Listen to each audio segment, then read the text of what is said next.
The international community intends to shed more light on North Korea's human rights abuses this year, but are we doing enough to improve the situation? Who better to provide us an insight into that than Robert King, Washington's special envoy for North Korean human rights issues?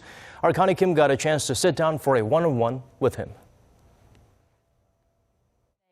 First of all, I want to start off with this year's UN resolution on North Korea's human rights abuses. Yes. For the first time, I believe that the resolution will express concern over the North Koreans sent overseas and the impact of the North's efforts to divert resources to its nuclear weapons program.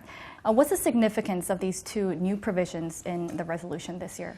Yeah, I think the foreign workers issue is something that's had considerable attention over the last year or so. It's an issue that was raised in one of the special rapporteur's reports, and I think the fact that it's included in the resolution is just an indication of the importance of the issue and the seriousness with which we take it. You are a very strong advocate of ensuring that North Koreans have access to outside information. Yes. How has the U.S. government been approaching this issue, and are we seeing some positive results on this front right now?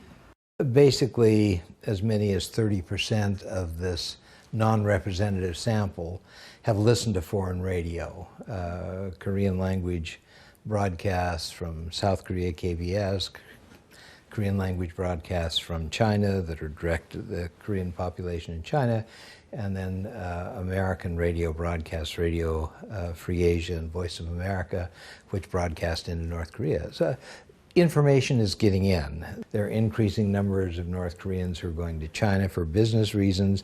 You can't go to China without recognizing that there are significant differences between North Korea and China, and this kind of information is getting back to North Korea.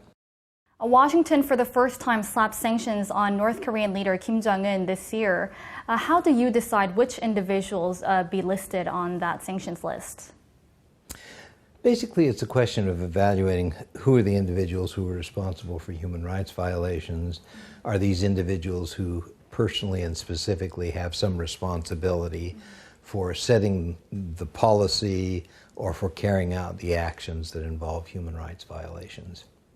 Last but not least, my question goes out about the North Korean human rights law that was passed in South Korea. Calls for the establishment of a foundation that examines North Korea's abysmal human rights situations. But unfortunately, the establishment of this foundation is at a standstill due to political reasons. What role do you think South Korea should play to send out the right message to North Korea and to the international community?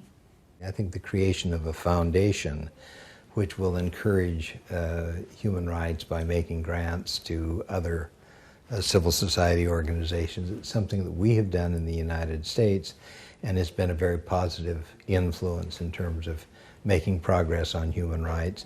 And I think the experience here in South Korea, I'm sure, will be positive in that regard as well. I think that's a wrap. Thank you very much for your time today. Much.